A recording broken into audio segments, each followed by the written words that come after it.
The silk of the dress whispered against my thighs as I smoothed it down one more time, my reflection staring back at me from the full-length mirror in our bedroom. The emerald fabric clung to my curves, ending several inches above my knees, shorter than anything I'd worn in months. My fingers trembled slightly as I adjusted the thin straps, and I couldn't tell if it was excitement or fear that made my pulse quicken. Outside, the evening sky bled purple and gold through the floor-to-ceiling windows, casting long shadows across the marble floors of our penthouse. The city sprawled beneath us like a kingdom, and in many ways, it was his kingdom. Dante Moretti didn't just live in this city. He owned it, commanded it, breathed life and death into its streets with a single word, and I was his wife. The thought still felt foreign after 6 months of marriage, like a coat that didn't quite fit right. I'd been working double shifts at Bellissimo, an exclusive restaurant in the financial district, trying to save enough money to help my younger sister with her college tuition. That's where he'd first seen me, or so he told me later.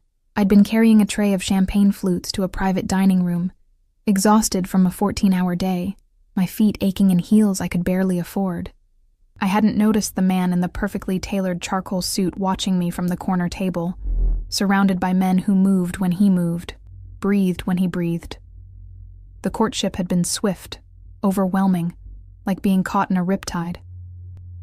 Dante didn't ask. He claimed. Within weeks, my tiny studio apartment had been replaced by this palace in the sky. My sister's tuition was paid in full. My mother's medical bills vanished overnight, and I'd become Mrs. Moretti, wearing rings that cost more than my childhood home. But the price of luxury was a cage made of gold. I hadn't chosen the dress to defy him. At least I didn't think I had. It had been hanging in my closet for weeks. A gift from his sister Gabriella, who'd insisted I needed something fun and youthful for the charity gala tonight. The same gala where Dante would be honored for his philanthropic contributions to the city, a beautiful lie wrapped in expensive ribbon. Everyone knew what Dante Moretti really was, but no one dared speak it aloud. The sound of the private elevator chiming made my heart leap into my throat. He was home early. I heard his footsteps before I saw him. Measured, controlled, the distinctive tap of Italian leather against marble. Then his voice, low and commanding, speaking rapid Italian into his phone. My rudimentary understanding of the language caught fragments, a shipment, a problem at the docks, someone who would regret their choices.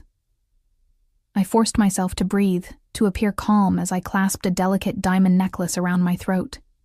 The stones were cold against my racing pulse. "Marco, handle it," Dante's voice carried from the hallway. Closer now. "I don't care what excuses Salvatore gives you." He knew the terms. The bedroom door opened, and I felt his presence before I turned around. The air itself seemed to shift when Dante entered a room, charged with an electricity that made every nerve in my body stand at attention. I caught his reflection in the mirror first. He'd loosened his tie, the top button of his white dress shirt undone, revealing a glimpse of the tattoos that decorated his chest. A sprawling family crest that spoke of blood and legacy. His dark hair was slightly disheveled, as if he'd been running his hands through it, and his jaw was set in that way that usually meant someone had disappointed him. Then his eyes found me in the mirror, and everything stopped. Those eyes, dark as espresso, capable of tenderness that made my knees weak and fury that could turn my blood to ice, traveled slowly down my reflection. Starting at my face, painted with more makeup than usual for the gala, down the bare curve of my shoulders, the dip of the dress's neckline, the cinched waist, and then lower, to where the hem of the emerald silk ended high on my thighs. The silence stretched between us like a wire pulled taut, ready to snap. "Elena." My name was a warning, a question, a command all wrapped into one word. I turned to face him, my chin lifting slightly in a show of confidence I didn't quite feel. "You're home early. I thought you had that meeting at the warehouse." He didn't answer. Instead, he moved toward me with that predatory grace that had both attracted and terrified me from the first moment I'd met him. His phone disappeared into his pocket, forgotten. The 2 bodyguards who'd been flanking him in the hallway knew better than to follow into our private space. Dante stopped inches from me, close enough that I could smell his cologne. Sandalwood, and something darker, more dangerous.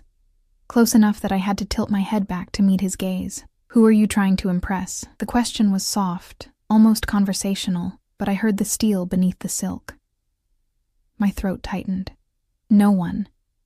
It's just a dress, Dante. Your sister gave it to me for— I know what my sister gave you." His hand reached out, fingers grazing the hem of the dress where it rested against my thigh. The touch was feather-light, but I felt it like a brand. "I'm asking why you chose to wear it tonight." "Because it's beautiful," I said, fighting to keep my voice steady. "Because we're going to a gala, and I wanted to look nice." "Nice." He repeated the word as if tasting it, finding it bitter. His fingers traced upward, skimming the curve of my hip through the silk. "You look more than nice, Tesoro. You look like a fantasy. Like every man's fantasy." There was possession in his touch, in his voice, in the way his eyes had darkened to almost black. I'd learned to read Dante's moods like some people read the weather, necessary for survival, and right now, I was standing in the eye of a storm. "I wore it for you," I whispered, and I wasn't entirely sure if it was true or just what he needed to hear. His jaw clenched, a muscle ticking beneath the stubble that shadowed his face. "Did you?" It wasn't a question. His other hand came up to cup my face, thumb brushing across my cheekbone with surprising gentleness. "Do you know what will happen tonight, Kara? When we walk into that ballroom, and every man there sees you in this dress?" I couldn't speak. His touch rendered me mute, my body hyper-aware of every point of contact between us. "They'll look," he continued, his voice dropping lower, more intimate. "They'll imagine. They'll want what's mine. I'm not a possession," I managed, though my voice shook. Something flickered in his eyes. Approval, maybe. Or acknowledgement of my resistance. "No," he agreed, his thumb moving to trace the outline of my lips. "You're so much more than that. You're the only thing in this world I fear losing." The confession hung between us, raw and unexpected. Dante Moretti didn't admit fear. He created it. Before I could respond, his hands moved to my waist, lifting me effortlessly onto the dresser behind me. The sudden movement made me gasp, my hands instinctively gripping his shoulders for balance. He stepped between my parted knees, the fabric of the dress riding up even higher. "This dress," he murmured, his forehead resting against mine, "tells the world that my wife is the most beautiful woman they'll ever see. It also tells them she's untouchable. Because anyone who looks too long, who dares to approach you, who even thinks about touching what's mine, they'll answer to me." His possessiveness should have frightened me. Perhaps, in the beginning, it had. But somewhere along the way, I'd become addicted to being the center of Dante Moretti's universe.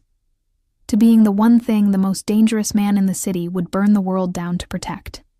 "The dress stays," I said, surprising myself with the firmness in my voice. "I want to wear it." For a long moment, he simply looked at me, searching my face for something. Then, slowly, a smile curved his lips. Not the cold smile he showed the world, but the real one. The one reserved only for me in our most private moments. "Then you'll wear it," he said, his hand sliding down to rest on my thighs, possessive and warm.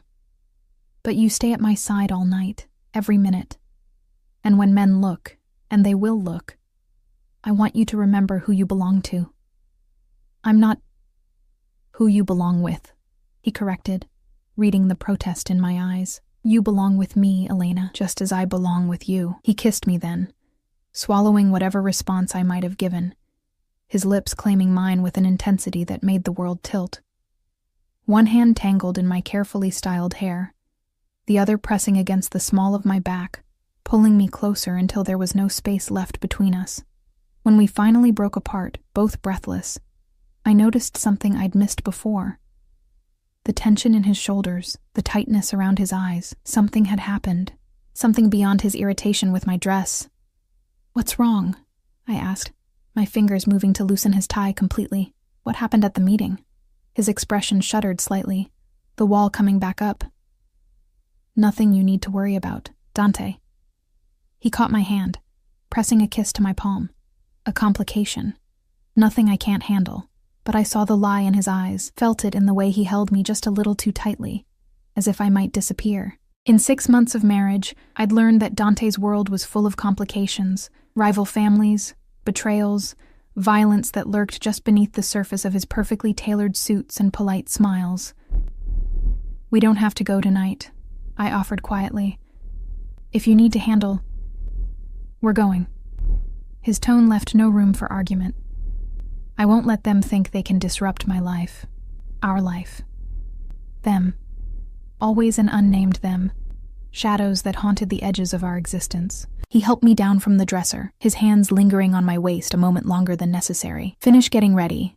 We leave in 30 minutes. And Elena?" I looked up at him, caught by the intensity in his gaze. "You wear that dress with pride. Let them all see what I've been blessed with. Let them choke on their envy." As he left the room to change, I caught my reflection again in the mirror. The woman staring back looked different from the exhausted waitress who'd carried champagne trays 6 months ago. She looked expensive, polished, like she belonged in this world of marble and gold. But beneath the emerald silk and diamond necklace, my heart raced with a familiar anxiety. Because I'd learned that in Dante's world, nothing was ever simple. A dress was never just a dress. A gala was never just a party.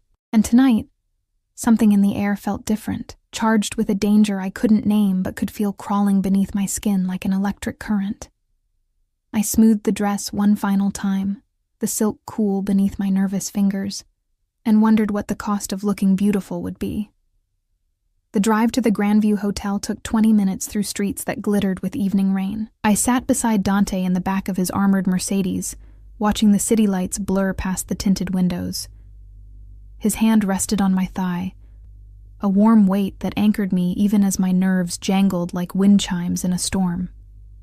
Marco, his most trusted bodyguard, drove with the silent efficiency of someone who'd done this 1,000 times. Another guard, Alessandro, sat in the passenger seat, his eyes constantly scanning the streets, one hand resting near the weapon I knew was holstered beneath his jacket. This was my life now, never alone, never truly safe, always surrounded by men whose job was to kill or die for the man beside me.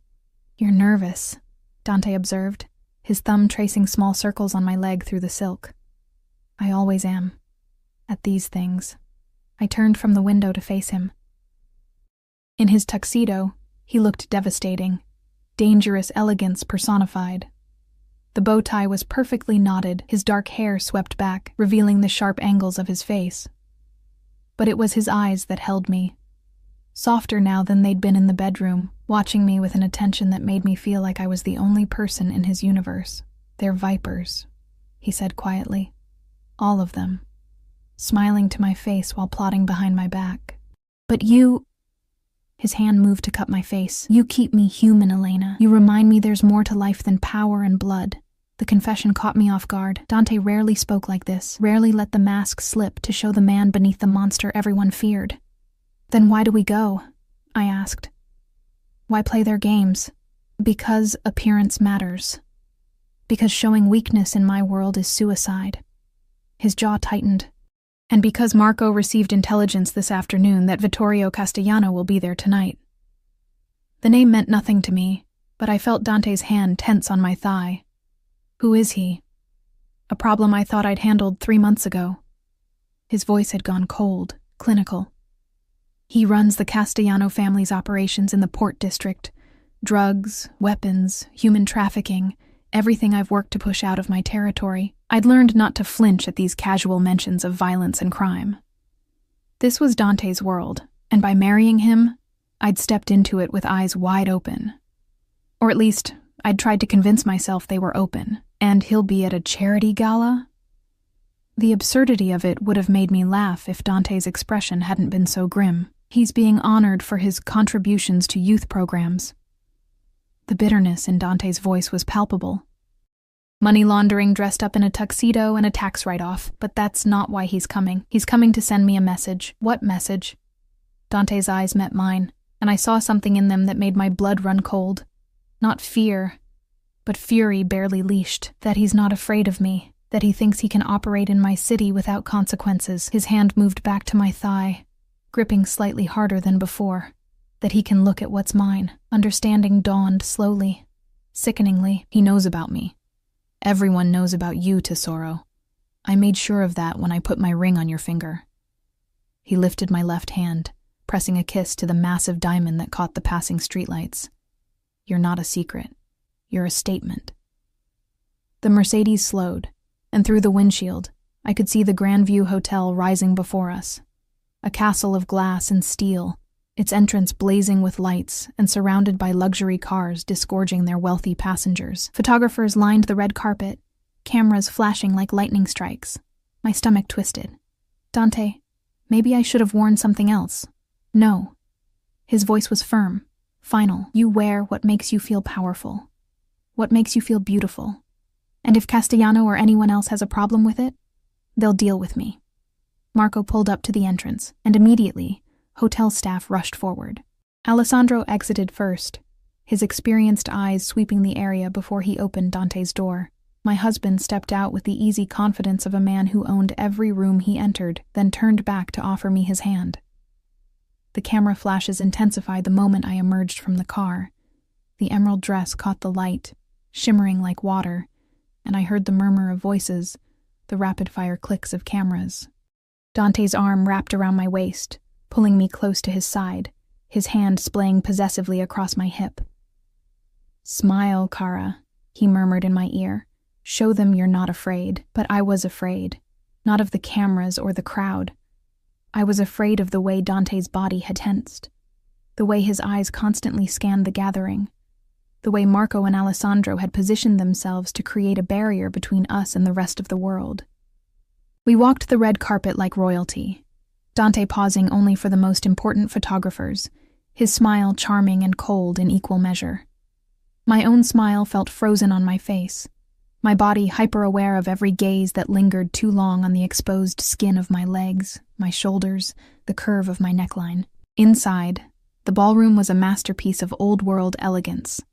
Crystal chandeliers dripping light like rain, walls paneled in rich mahogany, tables draped in cream silk and adorned with centerpieces of white roses and gold accents.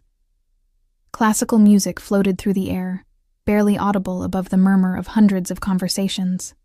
And everyone turned to look at us. I felt their stares like physical touches, weighing, judging, envying. Women in designer gowns that cost more than cars assessed me with sharp eyes, wondering who this nobody was that had captured Dante Moretti's attention. Men in tuxedos that couldn't hide the predators beneath let their gazes linger on my dress, my body, before quickly looking away when they met Dante's eyes. Mr. Moretti, Mrs. Moretti, how wonderful to see you. A silver-haired man in his 60s approached, hand extended. I recognized him from the society pages. Senator Harrison, one of the many politicians who'd learned that opposing Dante Moretti was bad for one's career and health. Senator. Dante shook his hand with the precise amount of pressure, enough to convey strength, not enough to threaten. You know my wife, Elena. A pleasure, my dear. The senator's eyes barely glanced at my face before dropping to the dress, lingering just a moment too long on my legs. I felt Dante's hand tighten on my waist, his body shifting slightly to block the senator's view. The youth center renovations are proceeding on schedule? Dante's tone was pleasant, but I heard the edge beneath it, the subtle reminder of where the money for those renovations had come from. Ahead of schedule, actually. Your generosity has been... not generosity. Investment. Dante's smile didn't reach his eyes. I invest in this city's future, in its children. I'd hate to see anyone undermine that investment. The threat was delicate as lace and sharp as a knife. The senator's smile wavered. Of course not. The Oversight Committee is very thorough. I'm sure they are. Excuse us, Senator. I see Mayor Davidson, and I need to discuss the waterfront development project. We moved through the crowd like a ship cutting through water, people parting before us, their conversations pausing as we passed. Dante introduced me to a parade of faces I'd never remember. Business leaders, politicians, socialites, all of them smiling with too many teeth, all of them playing a game whose rules I barely understood. But through it all, I felt Dante's hand on me, my waist, my lower back. my hand clasped in his, a constant reminder that I was his, that he was mine, that we were a unit in this room full of predators. "You're doing beautifully," he whispered during a lull, his lips brushing my ear. "They can't take their eyes off you." "That's what I'm afraid of," I admitted. His low chuckle vibrated through me. "Let them look. Let them want. It only makes me more powerful, knowing I have what they all desire and can never touch." We were approaching our table, prime position near the front naturally, when I felt Dante's entire body go rigid. His hand on my back pressed slightly harder, a silent command to stay close. I followed his gaze across the ballroom and saw a man watching us. He was younger than I'd expected, perhaps 40, with the kind of handsome features that would be striking if not for the coldness in his eyes. His tuxedo was expensive but flashy, a large gold watch gleaming at his wrist, his dark hair slicked back with too much product. Unlike everyone else who'd quickly looked away when Dante noticed them staring, this man held his gaze, a slight smile playing at his lips. Vittorio Castellano, even without the introduction, I knew. The way Dante's jaw clenched, the way Marco materialized at his shoulder, the way the temperature in the room seemed to drop several degrees, all of it screamed danger. Castellano raised his champagne glass in a mock toast, his eyes sliding from Dante to me, traveling slowly down my body with an appreciation that made my skin crawl. Then, deliberately, he smiled, not at Dante, but at me. "Stay here," Dante commanded, his voice barely above a whisper, but carrying the weight of absolute authority. "Dante, here." With Marco, his eyes finally left Castellano to meet mine, and what I saw there made my breath catch. Fury, yes, but also something that looked almost like fear. "Do not move from this spot. Do you understand me?" I nodded, not trusting my voice. He pressed a hard, quick kiss to my forehead, then turned and walked directly toward Castellano. The crowd seemed to sense the shift in atmosphere, conversations faltering, people subtly moving away from the path between the two men. Marco positioned himself in front of me, blocking my view, his broad shoulders a wall between me and whatever was about to happen. But I could hear Dante's voice, low and controlled, and Castellano's response, equally quiet, but laced with mockery. "She's lovely, Moretti. That dress, quite a statement. You always did have excellent taste in acquisitions. Choose your next words carefully, Vittorio. You're in my city, at my event." "Your event?" A laugh. "The Grandview belongs to the Romano family. Or have you forgotten that some territories aren't yours to claim? Nothing in this city is beyond my reach, including you." Brave words. But I notice you brought her tonight. After everything you've heard, you still parade her around like a prize? Tell me, does she know what you really are? What you've done? She knows everything she needs to know, which is more than can be said for your family, apparently. They don't seem to know their youngest son has been skimming from their shipments. Or should I say, had been, before his unfortunate accident last week. A pause. When Castellano spoke again, his voice had lost its playful edge. "You're playing a dangerous game." "I don't play games. I make examples. Remember that the next time you think about operating in my territory or looking at my wife." I couldn't see Dante's face, but I imagined the expression Castellano was facing, the one that had earned Dante his reputation, the one that promised violence with a smile. Footsteps approached, and Marco shifted slightly. Dante appeared beside me, his hand immediately finding mine, his touch gentle despite the tension radiating from every line of his body. "We're leaving," he announced. "But the dinner, your award, doesn't matter." His eyes met mine, dark and intense. "None of it matters. Only you matter, and I won't keep you in a room with that man for one more minute." As we moved toward the exit, I glanced back over my shoulder. Castellano was still watching, his expression unreadable, that slight smile still playing at his lips. And I realized with creeping dread that whatever had just happened, whatever veiled threats had been exchanged, this wasn't over. It was only beginning. The penthouse felt like a tomb when we returned, all marble and silence and shadows cast by the city lights below. Dante hadn't spoken during the drive home, his jaw clenched so tight I feared his teeth would crack, his hand gripping mine with a pressure that bordered on painful. Marco had driven faster than usual, running 2 red lights, while Alessandro kept his phone pressed to his ear, speaking in rapid Italian that I couldn't fully follow but understood enough to know something was very wrong. The elevator doors closed behind us with a soft chime that sounded obscenely cheerful, and suddenly, we were alone. Just me and my husband, and the rage radiating off him like heat from asphalt in summer. "Dante!" I started, but he turned so abruptly I stumbled backward in my heels. "Take it off." His voice was raw, stripped of the control he'd maintained all evening. "What?" "The dress. Take it off, now." He ran both hands through his hair, destroying the perfect style, making him look wild, dangerous.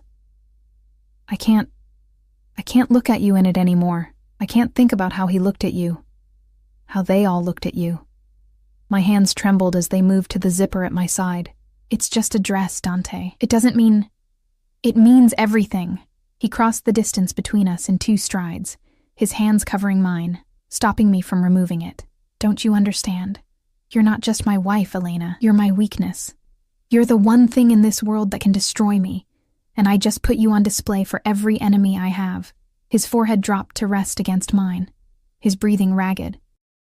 This close, I could smell the champagne on his breath, the cologne that was fading after hours of wear, and underneath it all, the scent that was purely him. Salt and smoke, and something indefinable that made me feel safe even when I shouldn't. "What did he say to you?" I whispered. "Castellano." What did he say? Dante's laugh was bitter, humorless.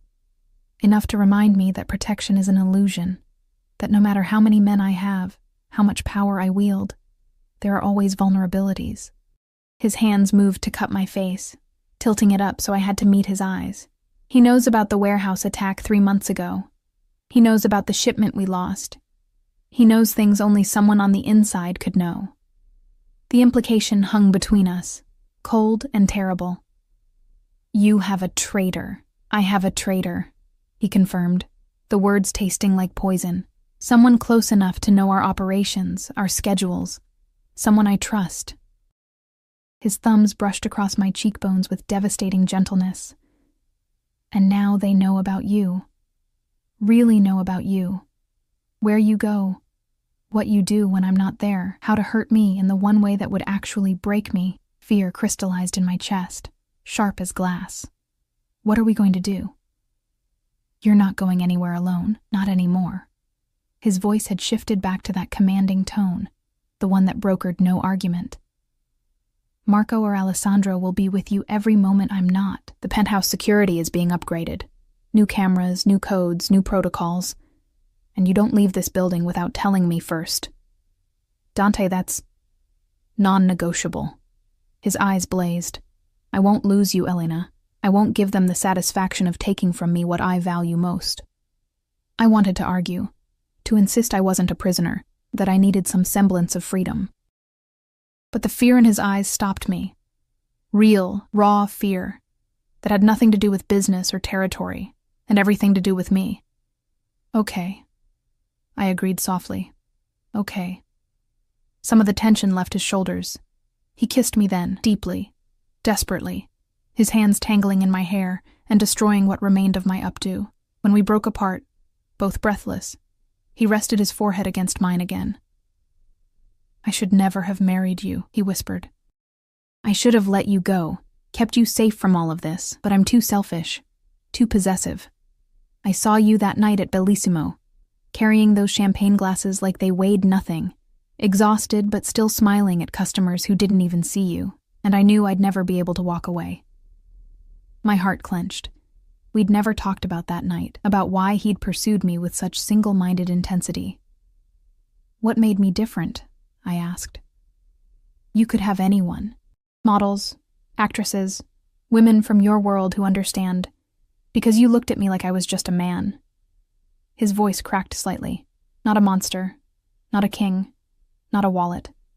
Just a man. And when I told you what I was, what I did, you didn't run. You didn't judge. You just asked if I'd ever hurt someone who didn't deserve it." I remembered that conversation. 3 weeks into our whirlwind courtship. We'd been in his car, parked overlooking the harbor, and he'd laid it all out. The businesses, the violence, the blood on his hands. I should have run. Any sane person would have. And you said no, I recalled quietly. You said you only hurt people who hurt others first. I lied. The confession was stark, brutal. I've hurt people for money, for power, for looking at me wrong. I've done things that would make you sick if you knew the details. But with you... His hands framed my face again. With you, I want to be the man you think I am, the one who deserves you. Tears burned behind my eyes. Dante... His phone buzzed, shattering the moment. He pulled it from his pocket, his expression darkening as he read the screen. Cristo. He stepped back, already dialing. Marco, conference room. Now, get Alessandro and Luca. We have a situation. What happened? The warehouse on 5th. It's on fire. He was already moving toward his office, his phone pressed to his ear, the vulnerable man from moments ago disappearing behind the mask of the ruthless boss. How bad? Do we have casualties? A pause. Get everyone out. I don't care about the inventory. Save my people. I'll be there in 20 minutes. He ended the call and turned back to me, conflict written across his features. I have to go. I know. Elena. I'll be fine. Marco and Alessandro will be with you. The building is secure. Go. But he hesitated. Caught between duty and the desire to keep me in his sight, I crossed the distance between us and placed my hand over his heart, feeling it thunder beneath my palm. Go handle it, I said firmly. I'll be here when you get back, I promise. He caught my hand, pressed a fierce kiss to my palm, then my wrist, then pulled me against him for one more deep kiss that tasted like goodbye and desperation and love too fierce to be safe. Lock the door behind me. Don't open it for anyone. If something feels wrong, you call me immediately. Do you understand? Yes. One more kiss. This one softer, almost reverent. I love you, tesoro. Remember that, whatever happens. Then he was gone, his footsteps echoing through the penthouse, the elevator chiming, and I was alone with the city lights and the silk dress that had started everything. I did as he'd asked, locking the door, checking it twice. Then I stood in the center of our living room, surrounded by luxury that suddenly felt suffocating, and tried to calm my racing heart. The penthouse had never felt so empty. I changed out of the emerald dress, hanging it carefully in the closet before pulling on soft pajama pants and one of Dante's shirts, a white button-down that smelled like him and hung to my mid-thigh. Then I curled up on the sofa, unable to shake the feeling that something was shifting, that tonight had set events in motion that couldn't be stopped. My phone buzzed, a text from Dante. At the warehouse. Everyone got out safely. Fire department is here. We'll update soon. I sent back a heart emoji, knowing he'd roll his eyes at it but secretly appreciate the gesture. Minutes crawled past. I turned on the television, flipped through channels without really seeing them. My mind kept returning to Castellano's smile, the way he'd looked at me, the veiled threats in his words to Dante. Does she know what you really are? But I did know. Didn't I? I knew Dante ran illegal operations. I knew he had blood on his hands. I knew his wealth came from activities that would land him in prison if anyone could prove them. But there was a difference between knowing something abstractly and confronting the brutal reality of it. My phone rang, making me jump. An unknown number. I almost didn't answer, remembering Dante's warnings, but something made me swipe to accept, pressing the phone to my ear. Hello? Breathing. Heavy, deliberate breathing on the other end. Hello? I repeated, my voice stronger than I felt. Who is this? Mrs. Moretti. The voice was male, accented. Unfamiliar. You looked beautiful tonight. That dress. Green is definitely your color. My blood turned to ice. Who is this? A friend. Someone who wants to help you understand the man you married. A pause. Did you know about the girl? The one he killed 4 years ago? You're lying. But my voice shook. Maria Castellano. She was 17. Vittorio's niece. She witnessed something she shouldn't have. And your husband, your devoted, protective husband, he silenced her. Permanently. The room spun. No. Dante wouldn't he? Ask him about Maria. Ask him why Vittorio has spent 4 years planning his revenge. Ask him why he's been so desperate to keep you safe. Because he knows what it's like to take someone's innocent loved one. The line went dead. I sat frozen, the phone slipping from my numb fingers to the sofa cushion. Maria Castellano, 17 years old. The words circled my mind like vultures. It couldn't be true. Dante had said he only hurt people who deserved it. He'd promised me, but he'd also said he'd lied about that. I've done things that would make you sick if you knew the details. My hands shook as I picked up my phone again, scrolling to Dante's number. My finger hovered over the call button. I needed to hear his voice, needed him to tell me it wasn't true, that it was just Castellano's people trying to create doubt, to drive a wedge between us. But another part of me, the part that had spent 6 months in this golden cage, surrounded by bodyguards and secrets, wondered if maybe I'd been willfully blind. If maybe I'd chosen not to ask the hard questions because I'd fallen in love with the man who'd rescued me from poverty and exhaustion and given me a life of luxury. The elevator chimed. My heart stopped. Dante shouldn't be back this soon. The warehouse was across the city, the fire still burning. It was barely past midnight. I stood slowly, every muscle tense, my eyes fixed on the elevator doors. They slid open with mechanical precision. Marco stepped out, his face grim, blood spattered across his white shirt. "Mrs. Moretti," he said, his voice heavy with something that sounded like regret. "You need to come with me. Now." "What happened? Where's Dante?" "He's at St. Michael's Hospital. There was an explosion at the warehouse. He's alive, but..." Marco's professional mask cracked slightly. "It's bad. We need to go." The world tilted on its axis. Everything else, the phone call, the accusations, the doubts, evaporated in the face of pure terror. Dante was hurt. My Dante was hurt, and I wasn't there. I was already moving, grabbing my purse, slipping my feet into the first shoes I could find. "How bad?" "Marco, tell me how bad." "Second-degree burns on his left arm. Possible concussion. Some cuts from shrapnel." He was already guiding me toward the elevator, his hand on my back. "He's been asking for you. Kept saying he needed to make sure you were safe. Even injured, even in pain, he'd been thinking of me." The elevator descended, carrying us down from our tower, and I realized with crystalline clarity that it didn't matter what Dante had done 4 years ago. It didn't matter if the accusations were true. In that moment, facing the possibility of losing him, I understood that I was already too far gone. I loved him. Whatever he was, whatever he'd done, I loved him. And that terrified me more than anything Castellano could say. St. Michael's Hospital rose against the night sky like a monument to suffering, its windows glowing yellow in the darkness.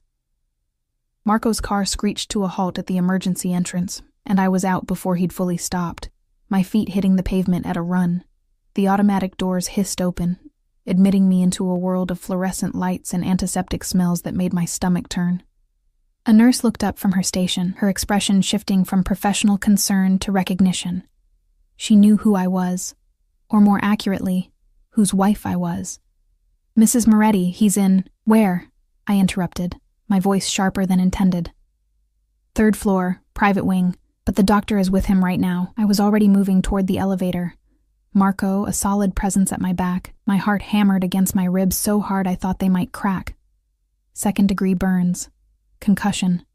Shrapnel. The words kept repeating in my mind, each one conjuring images I couldn't bear to see. The elevator climbed with agonizing slowness. I caught my reflection in the mirrored walls. Wild-eyed, pale, still wearing Dante's oversized shirt and pajama pants, my feet shoved into designer heels that didn't match. I looked like I'd lost my mind. Maybe I had. The doors opened onto a quiet corridor lined with expensive artwork and plush carpeting, the private wing where the wealthy came to suffer in comfort.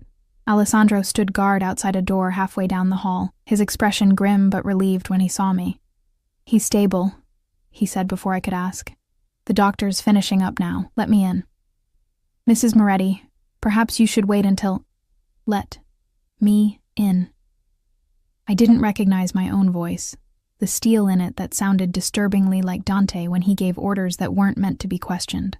Alessandro's jaw tightened, but he stepped aside, pushing open the door. The room was dimmed, machines beeping softly in the background, and there on the hospital bed was my husband. Dante's left arm was wrapped in white bandages from wrist to shoulder, an IV line snaking into his right arm, a butterfly bandage above his eyebrow where something had cut him. His face was pale beneath its usual olive tone, jaw shadowed with stubble, his dark hair matted with what looked like ash and blood. But his eyes, those dark eyes that could promise death or devotion in equal measure, they opened when I entered, finding me immediately, and something in my chest cracked at the relief I saw there. Elena. My name was a prayer, a benediction. Thank God. Are you hurt? Did anyone... I'm fine. I crossed to him in 3 quick strides, my hand reaching for his uninjured one, threading our fingers together. You're the one in the hospital bed, and you're asking if I'm hurt. Always. His thumb brushed across my knuckles. Always you first. A doctor emerged from the shadows. Dr. Russo, according to his name tag. A man in his 50s with kind eyes and tired lines around his mouth. Mrs. Moretti, your husband is very lucky. The burns are painful, but will heal. The concussion is mild. We'll keep him overnight for observation, but he should be able to go home tomorrow. The explosion, I said, not taking my eyes off Dante. What happened? That's what I'd like to know. A new voice, cold and authoritative, came from the doorway. I turned to see 2 men in dark suits, badges clipped to their belts. Detectives. My blood went cold. Detective Morrison, Detective Chen, the first one introduced, his eyes moving between Dante and me with undisguised suspicion. We have some questions about the fire at your warehouse, Mr. Moretti. Dante's hand tightened on mine. Talk to my lawyer. It's just a few questions. Witnesses say the fire started in multiple locations simultaneously. That suggests arson, and given your business associations, we thought you might have information about who would want to target you. Dozens of people, Dante said flatly. I'm a successful businessman. That creates enemies. Successful businessman. Detective Morrison's lips quirked in something that wasn't quite a smile. Is that what we're calling it now, Mr. Moretti? We've been investigating your operations without a warrant or evidence, apparently. Marco had entered behind me, his phone already pressed to his ear. Mr. Moretti's attorney will be here in 15 minutes. Until then, this conversation is over. We're just trying to help, Detective Chen said, softer than his partner. Someone tried to kill you tonight, Mr. Moretti. Might even try again. If you cooperate with us, I don't need your help. Dante's voice was cold steel. I handle my own problems. The detectives exchanged glances. Morrison pulled out a business card, setting it on the bedside table. When you change your mind, and you will, call us, before this city burns down around you. They left, their footsteps echoing down the corridor, and I released a breath I hadn't realized I was holding. They're watching you, I said quietly. The police are watching you. They've always been watching, Tesoro. They just can't prove anything. Dante shifted in the bed, wincing slightly. Come here. I need to hold you. I hesitated, afraid of hurting him, but his eyes pleaded, and I couldn't deny him. Carefully, I climbed onto the narrow hospital bed, tucking myself against his right side, my head resting on his shoulder. His uninjured arm wrapped around me, pulling me close, and I felt him breathe out like he'd been holding his breath since the explosion. I thought I'd lost you, he murmured into my hair. When that first explosion hit, when the flames, I thought I wouldn't get to see you again. Wouldn't get to tell you that tonight, when we left that gala, I'd decided to get out. I pulled back slightly to look at his face. What? The business. All of it. I have enough money to last 10 lifetimes. I have offshore accounts, legitimate investments, properties around the world. I can walk away. His hand came up to cup my cheek. For you, Elena, I can walk away from all of it and just be a man with his wife, living a quiet life somewhere far from here. Tears blurred my vision. Dante, you can't just... People like Castellano won't let you go. Your family won't let you go. I'm the head of this family. What I say goes. But there was doubt in his eyes, the acknowledgement that it wasn't that simple. I almost died tonight, Kara. I stared at those flames, felt the heat trying to consume me. And all I could think about was you. About coming home to you. About having a life that's more than violence and looking over my shoulder. Someone called me tonight. The words tumbled out before I could stop them. While you were at the warehouse, they told me about a girl. Maria Castellano. Dante's entire body went rigid.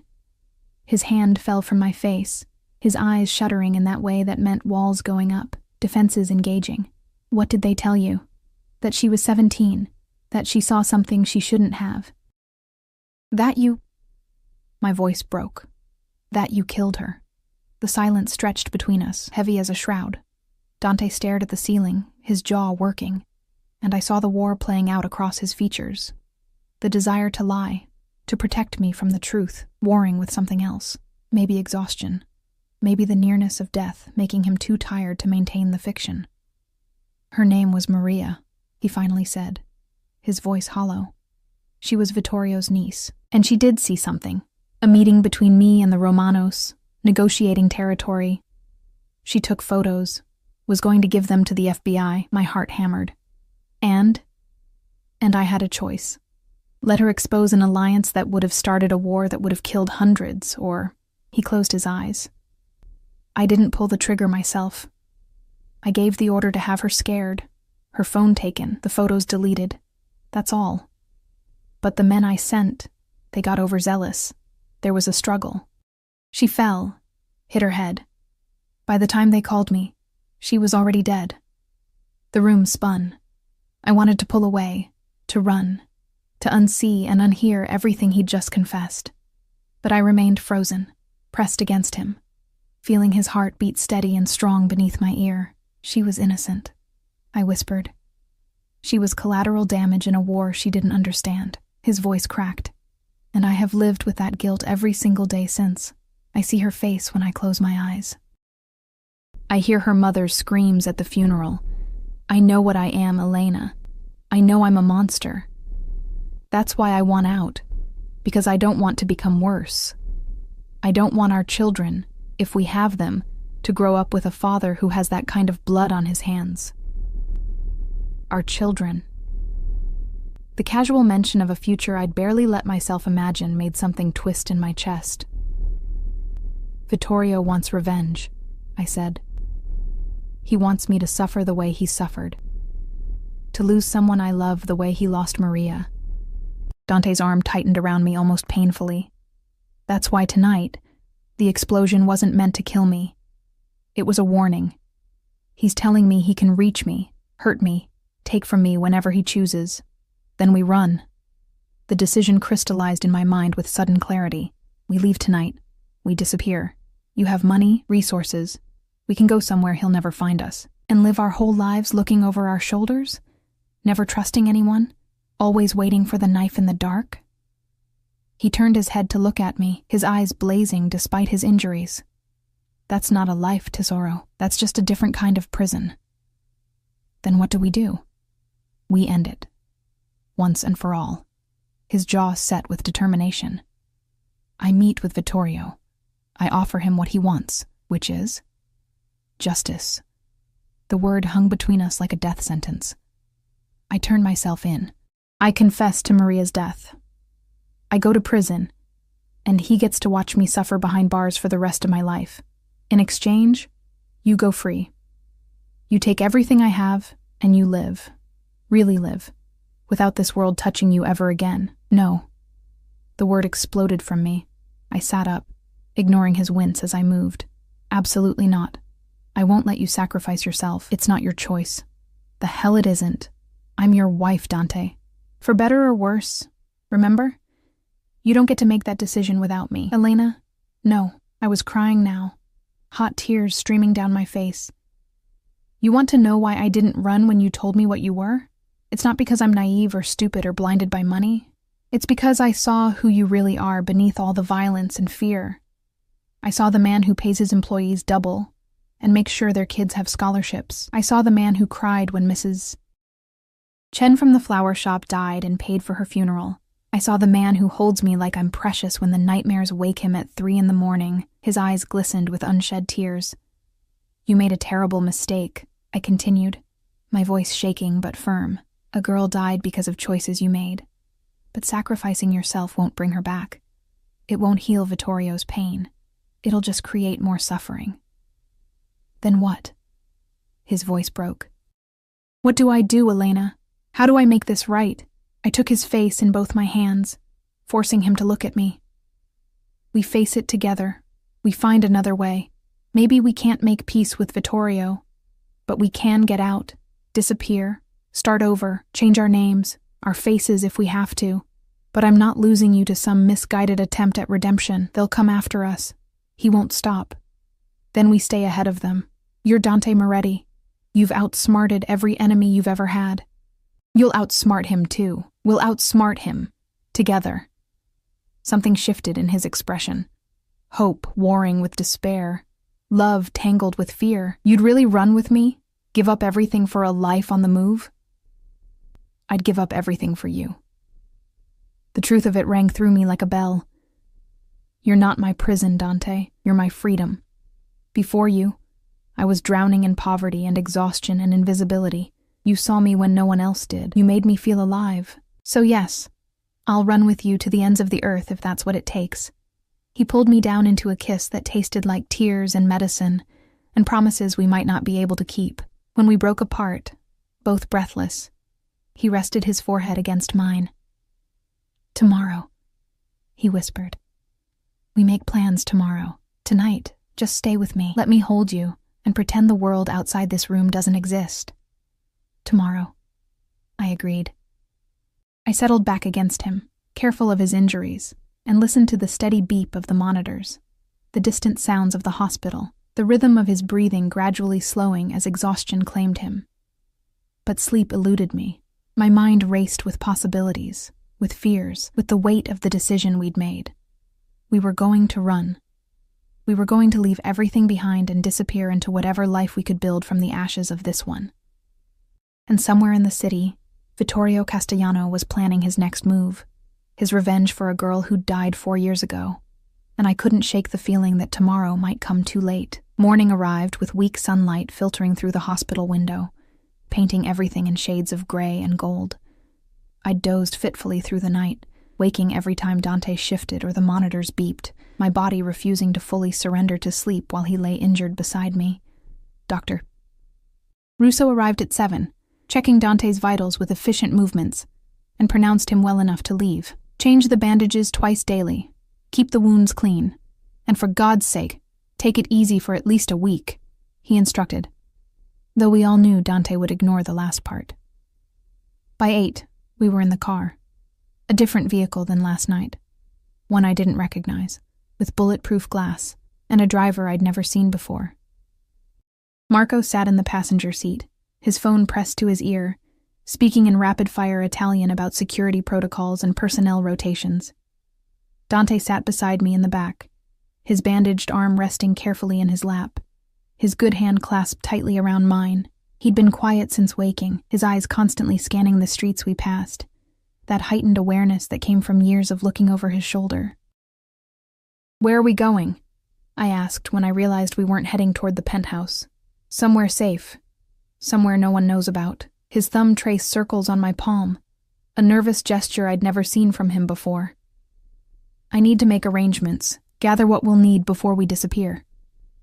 The car turned down a narrow street in the old manufacturing district, pulling up to what looked like an abandoned warehouse. But when the reinforced door rolled up at Marco's signal, I saw it was anything but abandoned. Inside was pristine, a climate-controlled space filled with filing cabinets, computers, and a conference table where 3 men stood waiting. I recognized one of them, Giovanni Moretti, Dante's uncle and consigliere, a silver-haired man in his 60s with sharp eyes that missed nothing. The other 2 were younger, harder, their suits unable to hide the violence they carried like a second skin. "Dante." Giovanni's greeting was warm but concerned as he took in his nephew's injuries. Thank God you're alive. When we heard about the explosion, it was Castellano. Dante's voice was flat, final. He's declared war, and I'm ending it before anyone else gets hurt. How? Giovanni's eyes flickered to me, calculation in their depths. You know he won't stop until he has his revenge. I know. Dante pulled me closer to his side. That's why Elena and I are leaving, tonight. We disappear, start over somewhere he can't reach us. The silence that followed was deafening. You can't be serious, one of the younger men said. Luca, I remembered, Dante's cousin. You're the head of this family. You can't just abandon... Watch me. Dante's tone could have cut glass. I've given 20 years of my life to this family, to this business. I've bled for it, killed for it, lost my soul for it. No more. What about us? Giovanni's voice remained calm, but I heard the steel beneath. What about the territories, the alliances, the hundreds of people who depend on our protection? You'll take over. You've always been the brains behind the operation anyway. Dante moved to the table, pulling out a leather portfolio with his good hand. I've prepared everything. Transfers of power, liquidation of assets, offshore account access. Half goes to the family operations, half comes with us. Dante, think about what you're doing. Giovanni stepped closer, his voice dropping to something almost paternal. Running makes you look weak. Castellano will see it as proof he's won. The other families will sense vulnerability and move in. Everything your father built, everything you've protected, it'll collapse. Then let it collapse. The words exploded from Dante, raw and desperate. I don't care anymore, Giovanni. I came within minutes of dying last night, and all I could think about was her. He pulled me against him, his arm around my waist. She's the only thing that matters, the only thing that's ever really mattered. Giovanni's eyes met mine, assessing, judging. You know what he's giving up for you, girl? The power, the respect, the legacy? I know. My voice was steadier than I felt, and I've told him we'll face it together. Whatever comes, noble sentiments. His smile was cold. But you're both fools if you think Castellano will let this go. He's spent 4 years planning his revenge. He won't stop just because you've run away.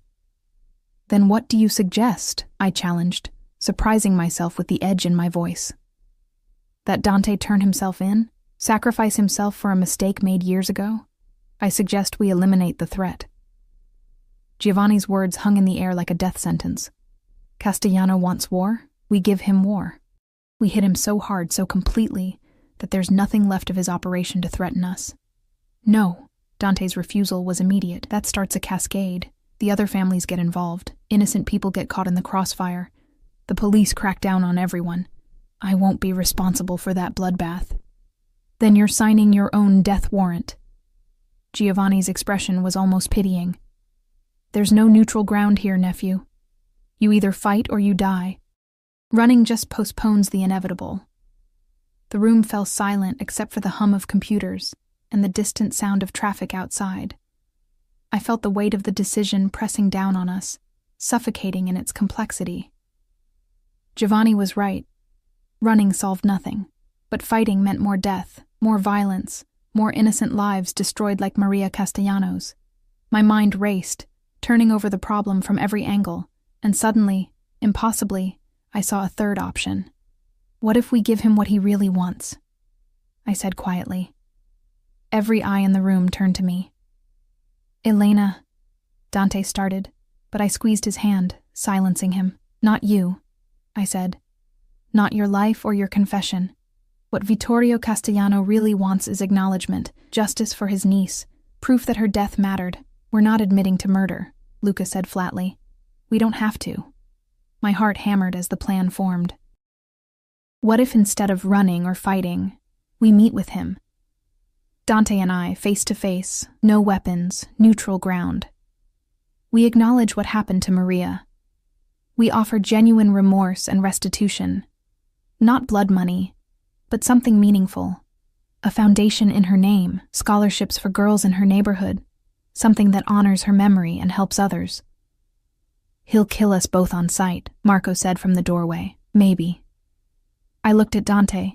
seeing the conflict in his eyes. Or maybe he's tired too. Maybe he spent 4 years consumed by grief and rage, and what he really needs is for someone to see his pain, to validate that his niece's life mattered. It's too risky, Giovanni argued. You're betting everything on the hope that a man who's orchestrated attacks and explosions will suddenly become reasonable. I'm betting on the fact that revenge is exhausting. I thought of the phone call, the voice telling me about Maria. The person who called me last night, they wanted me to know the truth. They wanted me to understand Vittorio's pain. That's not the action of someone who just wants blood. That's someone who wants to be heard. Dante stared at me for a long moment, his expression unreadable.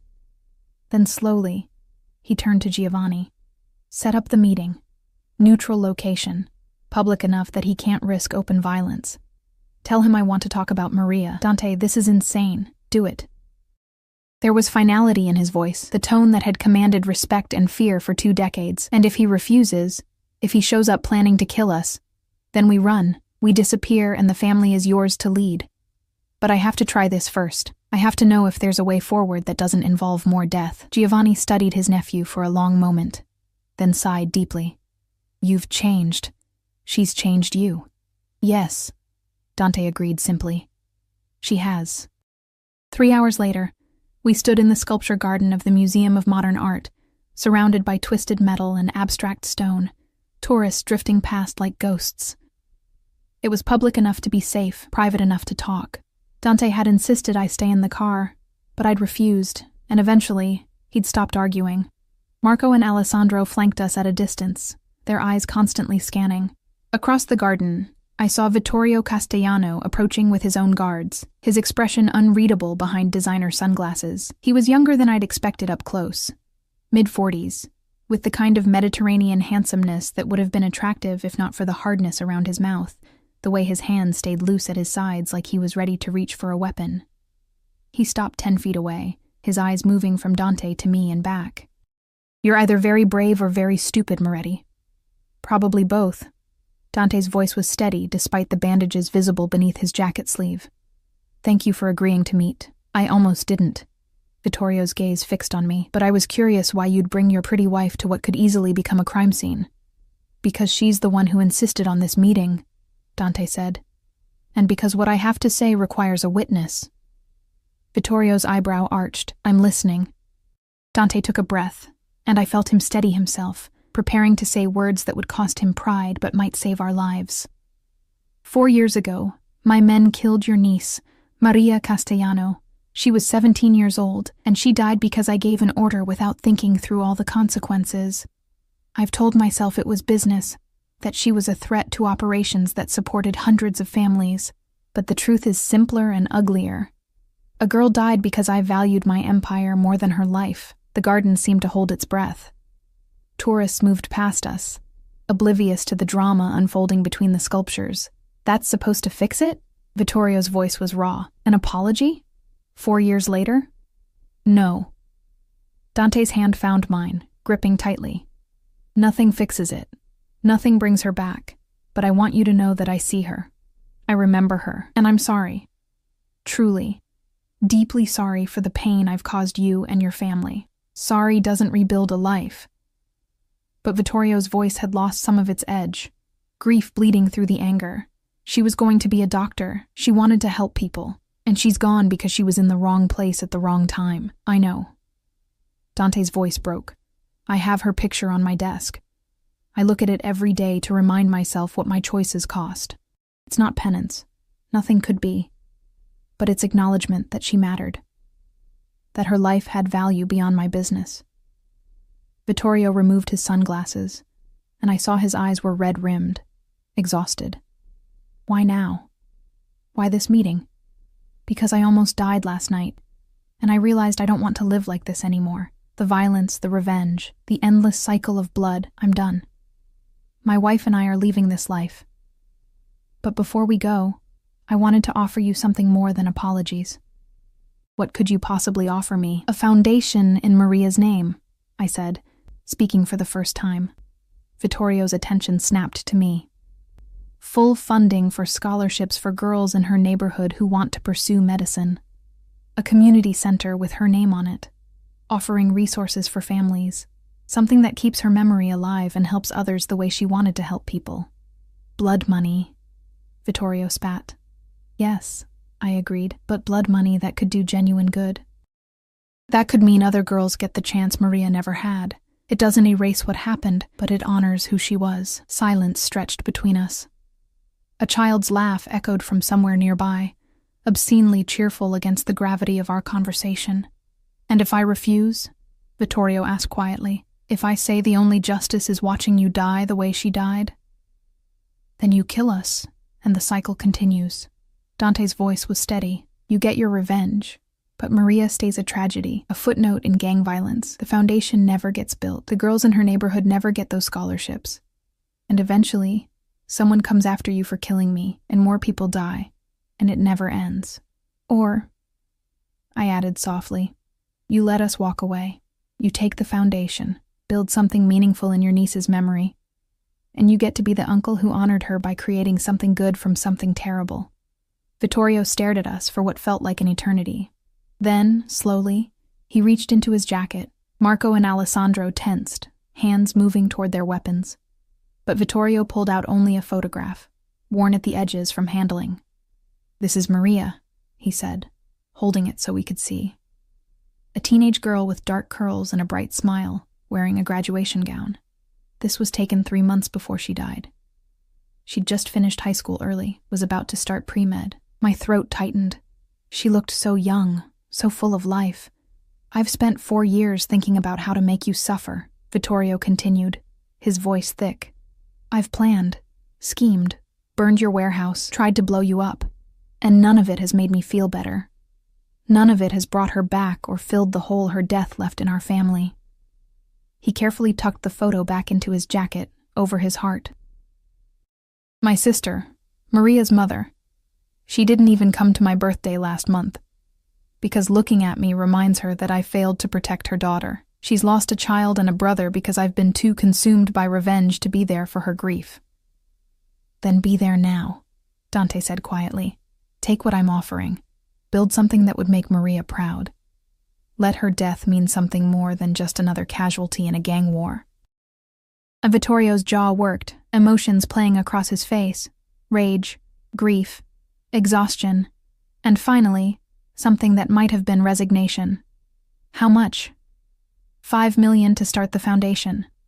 Another $2 million annually in perpetuity, structured through trusts, so it continues even after I'm gone. Dante's voice was businesslike, but I heard the hope beneath it. You control the foundation, decide how the money's used, hire the staff. I want no part in it except signing the checks. This is for Maria, not for my conscience. And you just walk away? Leave the life? Tonight. We're already packed. New identities, new city, new life. Dante squeezed my hand. I've done enough damage. It's time to see if I can be something other than a monster. Another long silence. Then Vittorio nodded slowly. I'll take your money. I'll build the foundation. But understand this. If I ever hear you've gone back to the life, if I ever see the Moretti name connected to violence again, our deal is void. I will come for you, and no amount of money will save you. Agreed. Dante extended his hand. Vittorio stared at it for a moment, then clasped it firmly. Not a friendly handshake, but an acknowledgement.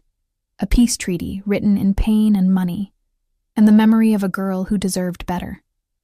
There's one more thing, I said, surprising both men. I reached into my purse and pulled out an envelope. I didn't know Maria, but I wrote this for her anyway, for the foundation's dedication ceremony, whenever you're ready. You don't have to use it if you don't want to. Vittorio took the envelope, turning it over in his hands. What is it? A letter. An acknowledgement that she existed, that she mattered, that her dreams deserved to come true. My voice shook. I can't give her back her life, but I can make sure her name is spoken with respect and love instead of just being a story of violence. Something shifted in Vittorio's expression. Not forgiveness, but perhaps the first step toward letting go. Thank you, he said. And I thought he might have meant it. The sun was setting as we drove away from the museum, painting the sky in shades of orange and pink that seemed too beautiful for the weight of what we'd just done. Dante sat beside me in silence, his good hand still clasped in mine, watching the city slide past the window. "Is it really over?" I asked quietly. "The war with Castellano? Yes, I think so." He turned to look at me, and I saw tears tracking down his face. "Everything else? I don't know. We still have to disappear, start over. I'll probably never stop looking over my shoulder. But we're alive, and we're together, and we're together," he agreed, pulling me against him. "That's more than I deserve." We drove to a private airfield on the edge of the city where a small jet waited, fueled and ready. Giovanni was there, his expression still disapproving but resigned, holding documents that would transfer control of the Moretti operations to him. "Last chance to change your mind," Giovanni said, as Dante signed away his empire with quick strokes of a pen. "I've never been more certain of anything." Dante looked at me. "Except marrying her." The jet's engines hummed to life. We climbed the stairs and I paused at the top to look back at the city skyline. All those lights representing lives I'd never touch, stories I'd never know, a world that would spin on without us. "Any regrets?" Dante asked, his arm around my waist. I thought about my tiny apartment, my sister's tuition bills, the exhaustion of carrying champagne trays. I thought about the emerald dress and the gala and Vittorio's grief-stricken eyes. I thought about Maria Castellano, who never got the chance to become a doctor, and the foundation that would bear her name. "No," I said, and meant it. No regrets, only hope. We stepped into the jet together, and the door sealed behind us with a soft hydraulic hiss. Through the window, I watched the city shrink as we lifted into the twilight sky, all those towers and streets and secrets growing smaller, until they disappeared into the gathering dark. Dante pulled me onto his lap, careful of his injured arm, his forehead resting against mine. "Where do you want to go? We can go anywhere. Europe, South America, Asia, anywhere you've dreamed of, somewhere quiet," I said, my fingers tracing the line of his jaw. "Somewhere we can wake up without bodyguards. Somewhere I can learn who Dante Moretti is when he's not being a mob boss. I don't know if I know how to be anything else. Then we'll figure it out together. We'll make mistakes, probably mess up 1,000 times. But we'll do it together." He kissed me softly, sweetly, like we had all the time in the world. Because finally, maybe we did. No empires to protect, no enemies plotting, no blood debts hanging over us. Just two people and an uncertain future, and the fragile hope that love might be enough. The jet climbed higher, carrying us away from everything we'd known toward something we couldn't yet name. Behind us, a city full of violence and secrets. Ahead, only possibility. I settled against Dante's chest, listening to his heartbeat, steady and strong and alive. The man who'd seen me when I was invisible. The monster who'd become my salvation. The husband who'd given up everything for a chance at redemption. "I love you," I whispered against his neck. "Whatever comes next, I love you." His arms tightened around me, and I felt his breath catch. "I love you too, Tesoro. More than power, more than empire, more than anything." The jet banked gently, turning east toward the stars that were beginning to emerge in the darkening sky. And somewhere below us, in a museum sculpture garden, a peace treaty held together by grief and money and hope. Somewhere in the city, Giovanni was already restructuring operations, making the Moretti family legitimate. And somewhere, in a quiet neighborhood, Vittorio Castellano was looking at his niece's photograph, and maybe, just maybe, thinking about scholarships instead of revenge. We'd given up everything familiar, but gained something we'd never had before. Freedom. The freedom to wake without fear, to love without violence, to build a life that wasn't measured in territory and blood. The cabin lights dimmed as we reached cruising altitude. Dante shifted us to the bed at the back of the jet, pulling me close, his bandaged arm resting carefully across my waist. Through the window, stars scattered across the velvet sky like diamonds, infinite and indifferent to the tiny dramas playing out below. "Tell me about the life you want," Dante murmured, his voice drowsy. "The one we're flying toward. A house with a garden," I said, painting pictures with words, books and music, maybe a dog. Mornings where we drink coffee on a porch and watch the sunrise. A life where the most exciting thing that happens is deciding what to make for dinner. Sounds boring. Sounds perfect. His quiet laugh vibrated through me. Then perfect it is. We drifted into sleep as the jet carried us through the night. Two people who'd walked through fire and somehow survived. The emerald dress that had started everything hung in a garment bag in the overhead compartment.